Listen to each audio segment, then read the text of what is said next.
Just to give you some information, we've both got our full strength teams, complete full strength. So just think about that.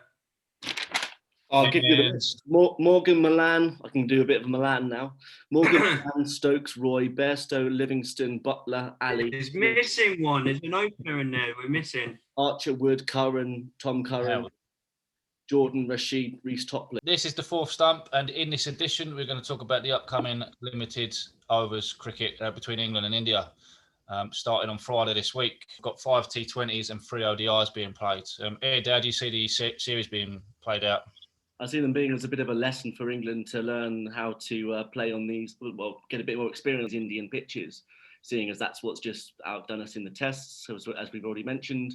I think that it's going to be an interesting one, considering we're pretty much full strength. It's Milan, of course. I always think that Milan's a little bit of a myth, yet to really prove himself for me. But maybe this tournament, maybe during the IPL as well, he'll prove me wrong. But now he's I call him the ghost among us four, don't I?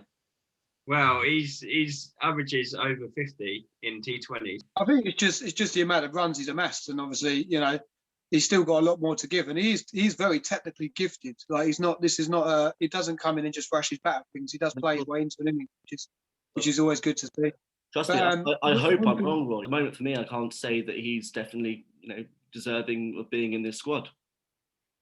Oh, just on his figures, like he's got to be, like maybe not in franchise cricket and all of that, but on his figures for England in T20 internationals, he's phenomenal. Sometimes you've got to play these games for those averages to go down, but he doesn't really play that many, I don't think. Well, we'll see how he gets on then, and then we can come back to this.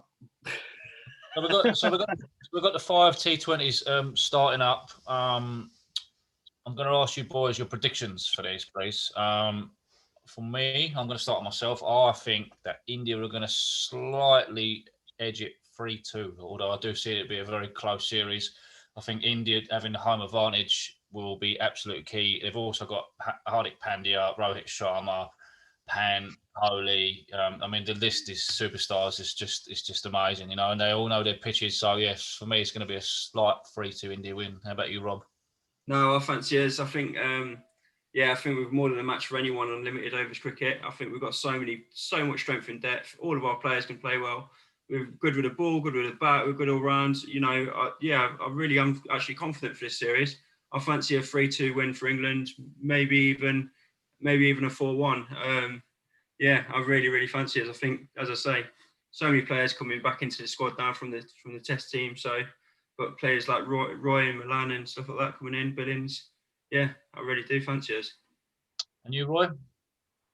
So difficult to be overly optimistic, but after what we've seen, but I know obviously it's a completely different game. I know, I get that. It'd just be interesting to see whether India adopt the same sort of tactics in terms of just bowling straight deliveries to us that we can't seem to negotiate. But obviously, I don't know. I think it's going to be a lot tighter than that, to be honest, Rob. But I don't know. I can't. I think India might nick it, I'm afraid. Yeah, going to say, 3-2. 3-2 India. And Ed, you? Well, I'm going to be a realist, I'm afraid. And I'm looking at this India list, and I'm still seeing Sharma, Kohli, Washington, Sundar, Pan, and Patel, who they've absolutely smashed us. I can't see it being anything other than a 4-1 India, unfortunately. We can get off to a good start and surprise them with maybe a 3-2, but really, I just don't see it. Why can't we look through Roy, Milan, Archer, Stokes, Root? Why can't we look through our players and say, well, we're a match? Yeah, we can do. A lot of these players are fresh though. They haven't been playing the test matches. You can pass the message on as much as you like, but actually being there physically playing the matches on those pitches in Ahmedabad, which was where we had our fateful day-night test a few weeks back. Yeah. I just don't see who we've brought in. Jordan will likely be the sort of death bowler finisher with Archer leading the attack as well. I've gone for Butler, Roy, Milan, Bairstow, Stokes, Morgan, and then one of Ali or Livingston. Do you reckon Livingston should be a bit further up that list, Rob? I think he should play. I think the way he played in the Big Bash, I think he deserves his spot. I just don't see how you get Livingston in with the talent we've got. You got Butler and Roy are opening.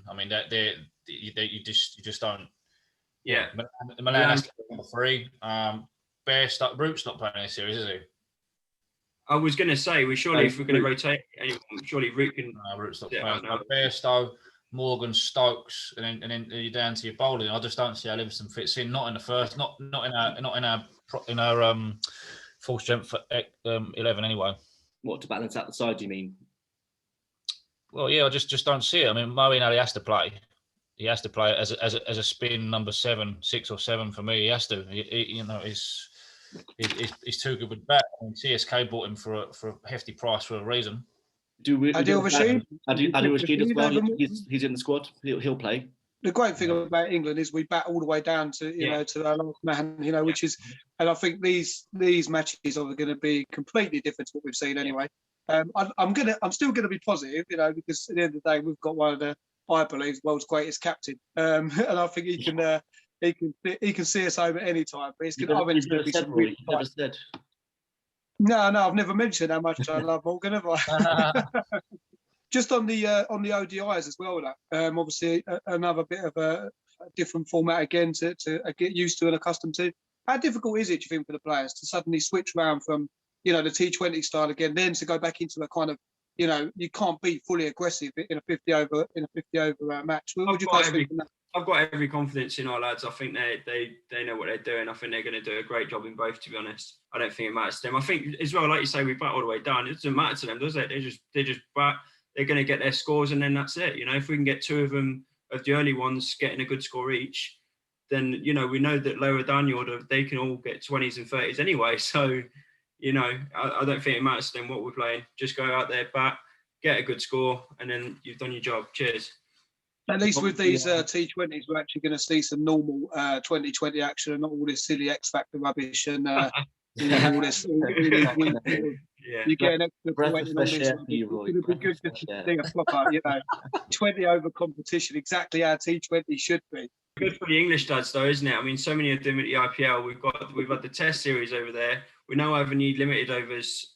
What is it? 7 games we're playing, and then we're going to have the IPL. So many of them in that. So we're going to have the whole time, basically a whole year in India before the World Cup. We're going to be as good on them pitches as the Indians, hopefully, by the time the World Cup comes around. Yeah. How good is it right now to be cricket fans, though? So much to look forward to. Unbelievable. Absolutely pumped. Come on. I'm trying to think of when we can have like a season break. after the IPL, after the 100, do we then wait? No, we've got the India Test coming up after that. Yeah, if we're going to carry on rotating a Test squad in the Ashes, that would be my 2 weeks break, I think. Oh God, I won't be watching any of that. Of course, it's far easier to do 50 over limited 50 over in T20 than to use any of those and try and get into the Test format, because it's a different kettle of fish. I just think England can do it and adapt to it well, but just as long as the ball is not pink. You've got to understand that in the one-day internationals, they are going to be chasing scores of 300. Don't get me wrong, India are going to put 300 on the ball without a doubt, especially in the ODIs. So we've got to understand that a little bit of game management won't go amiss in these games for me. We'll see how it goes. I'm not scared. I think we can chase anything. We've got the players. On England. So, just like to get your predictions, please, on the ODIs coming up. Obviously, England, India. For me, unfortunately, I'm going to go a 2-1 India win. Same with the T20s. I think the Indian conditions is a bit too much for us. Although we are world champions and we've got strength in depth, I just think that India are just going to be slightly too strong in home conditions. Ed, over to you, please. 2-1 India. Yeah, very similar to you, Ross, to be honest. I think it's going to be too difficult for us to switch back into a slower kind of pace. I think we are going to chase 300 plus scores. I think they're going to outclass us and outplay us. I'm sorry, I'm going to say 3-0 India. And Rob? No, I have every faith in our lad. Bat all the way down. We've got class all the way through the team with the bat and ball. I'm going to predict an England win 2-1. This has been the 4th Stump. We've given our review of the England-India Limited Over Series. I've been Ross. And I'm Ed. Royston. And Rob. Thanks for watching.